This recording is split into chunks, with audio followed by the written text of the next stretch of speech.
Hello everyone, this is RJ Buena and welcome to my YouTube channel. Ayan, finally, um, nakapag-upload na naman ako ng panibagong reaction video and this time, ang gagawin kong reaction video ay yung pinili ng majority sa inyo na nag-comment at nag-request dun sa nakaraang reaction video na ginawa ko kay Katrina Velarde. And ito yung napili ninyo, yung Air Supply Medley na kinanta ni Katrina Velarde sa SM Skydome. Ayan. By the way, itong video na to ay from Critico. And Critico, sana okay lang na ginamit ko itong video mo. Maraming salamat sa pag-post mo ng magandang quality ng video. Ayan, thank you so much. Okay, so last time nakapag-react ako dun sa performance ni Katrina Velarde na Bridge Over Troubled Water na sobrang galing niya. Alam mo yun? Hindi ko rin in-expect guys na ganun yung magiging reaction ninyo dun sa ginawa kong video. Sobra ko na-appreciate, sobra akong actually na-overwhelm ako. I feel so blessed na merong mga supporters si Katrina na nagsusupport sa mga reactors dito sa YouTube. And ako, bago lang ako sa ganito, hindi ko pa actually alam yung expect ko kung ano yung, kung may mambabash ba sa akin or pero happy naman ako sa kinalabasan and thank you guys. Ayan. So eto nga, gagawin na natin ng panibagong reaction video sa performance ni Katrina Velarde na Air Supply Medley.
Wait lang guys, before natin i-continue, gusto ko lang sabihin na obvious yung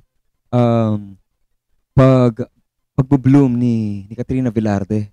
Ang fresh yung tignan, bagay sa kanya yung damit niya, yung ayos niya.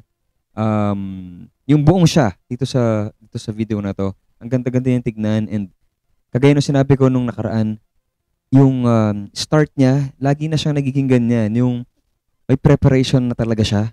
Yung malumanay muna, ang soft ng falsetto niya, ang sexy, ang sarap pakinggan.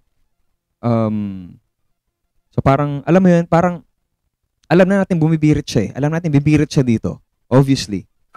Pero, ang sarap lang na parang hinihili muna niya tayo.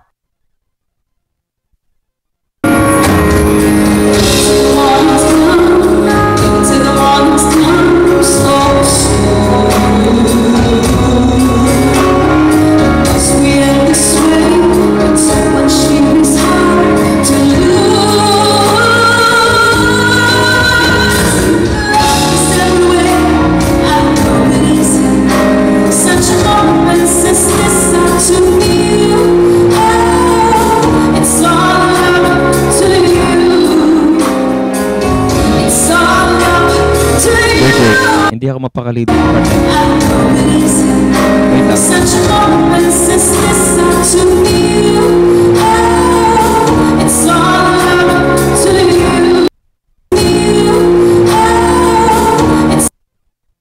Correct me if I'm wrong. Parang hindi ko alam kung flat or nabibingi lang ako or alam mo yung parang pa-flat siya pero umabot pa rin. correct me if I'm wrong sa mga magaling sa music diyan sa ating comment section. Pero wala lang. Mamarunong lang. Hindi, medyo parang narinig ko lang ng ganun. Pero syempre, hindi naman yun yung magdi-define ng performance ni Katrina. Di ba? Kagaya nga na sinabi ko last time, isa si Katrina sa napakalinis kumanta. Medyo napansin ko lang yung konti na yun.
Ay, sorry.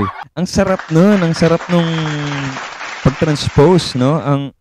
Ang linis ng pag-change key niya. Ano ba bang masasabi ko? Halatang kung fan kayo or kung lagi kayong nakikinig ng mga songs ng Air Supply, alam nating napakahirap ng songs nila. Babad sa taas eh. At alam din natin na swak sa boses ni Katrina Velarde yung babad sa taas kasi grabing stamina ng singer na to, sobrang tibay ng ng core. Pero alam mo sa pagkakanta niya na alam natin na mahirap talaga yung kanta ng Air Supply. Hindi ko sinasabi na hirap siya sa song, pero maririnig mo sa boses niya na mahirap yung song. Alam mo yun? Babad sa taas eh. Pero, in all fairness naman, sobrang malinis yung, yung pagkakatawid niya ng high notes niya. Well, kilala natin siya sa ganun talaga. Ano pa ba? At saka, yung kagaya nung sinabi ko last time, ramdam mo na talaga siya ngayon kumanta. Alam mong nag-i-inspire siya ng audience. Hindi siya yung show off lang. Hindi siya yung bira lang ng bira. Ewan ko, kung kayo din, basta nararamdaman ko itong kinakanta na ngayon. Lalo na alam natin ang mga Air Supply songs makapagbagdamdamin. Malalim ang meaning, 'di ba? At hindi naman lahat ng kumakanta nito nako-convey yung message ng song, and ang galing.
Oh my goodness. Mas gusto ko tong pangalawang song na to. Mas swak na swak siya sa boses niya. Tunog effortless.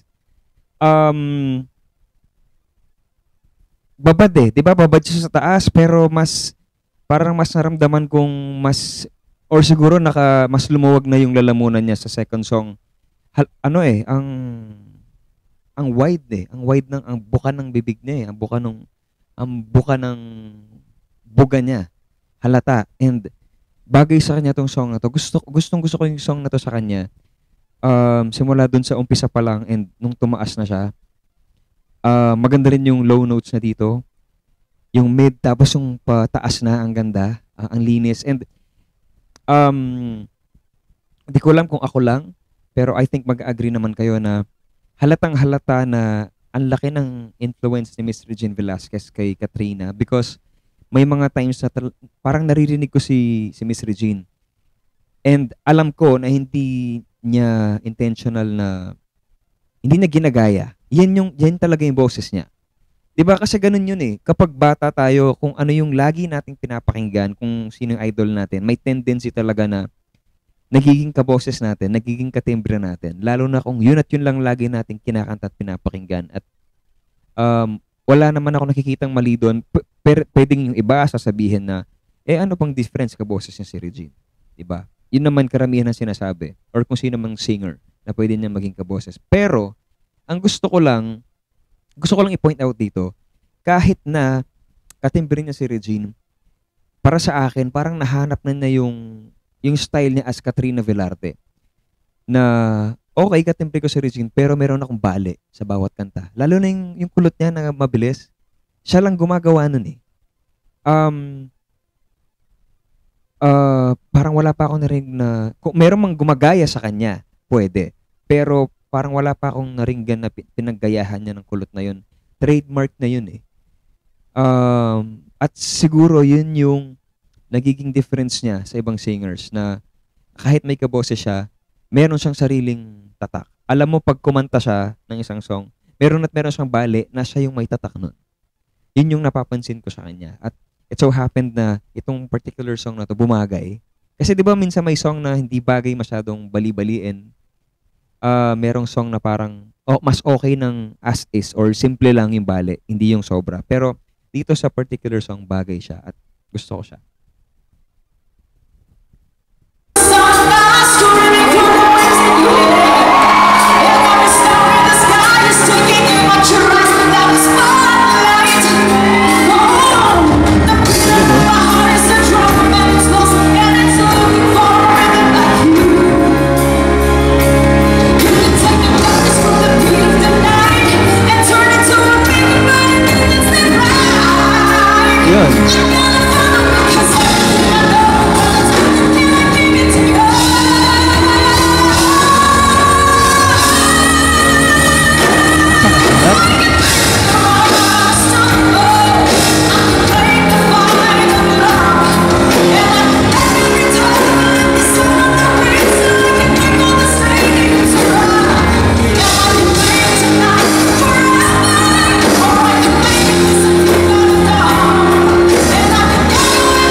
goodness!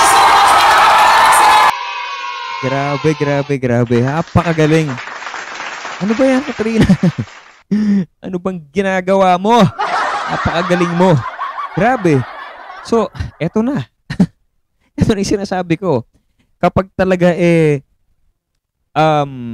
anong tawag dito? Parang nakampante na siya sa performance, ayan na. Ito na yung pasabog. Hindi na siya maawat. 'Di ba? So, nasaan yung bashers?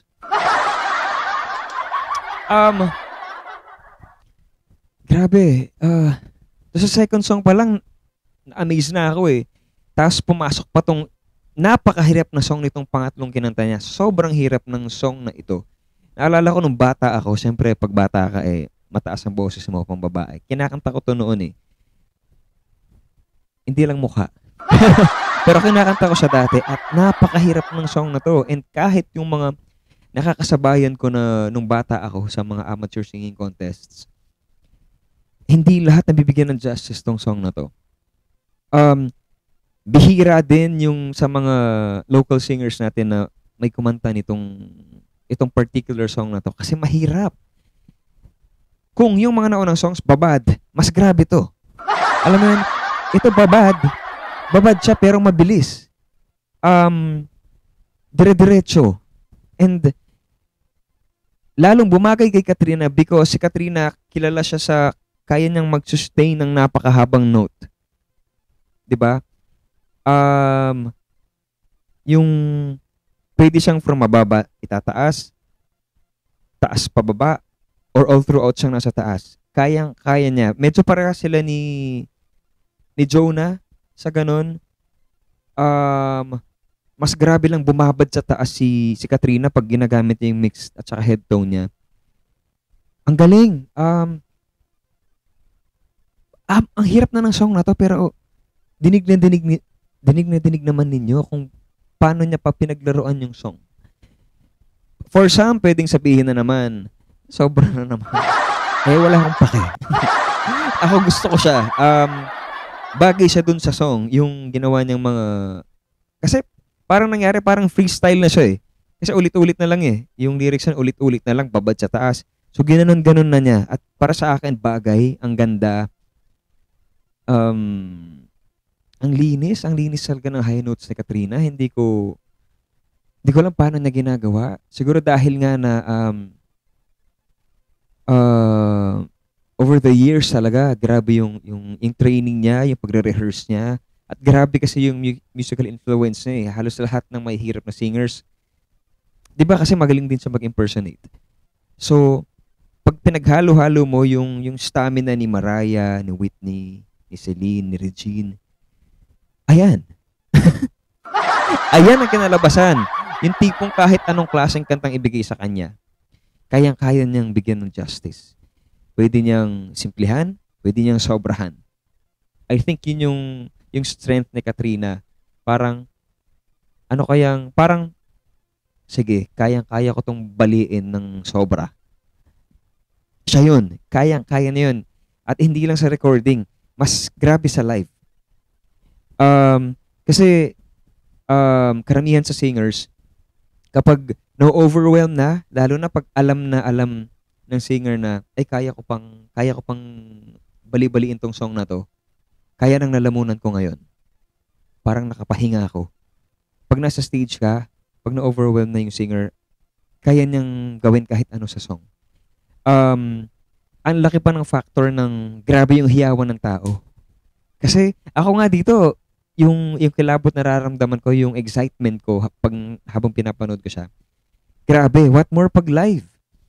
Kasi dumadagong-dung yan eh. Tapos nakikita mo pa siya, 'di ba? With the lights, sigawan ng tao, nakaka-excite at ang saya. Sobrang happy ako sa performance na dito. Again, hindi tayo binigo ni Katrina Velarde at maraming salamat sa inyo guys sa pag-request ninyo ng Air Supply Medley.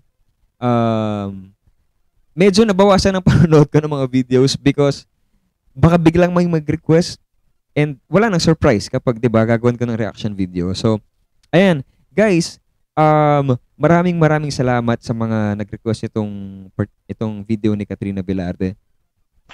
Ang Air Supply Medley. Thank you. At sa mga nag-comment doon sa nakaraang reaction video ko, sa mga nag-subscribe, maraming salamat.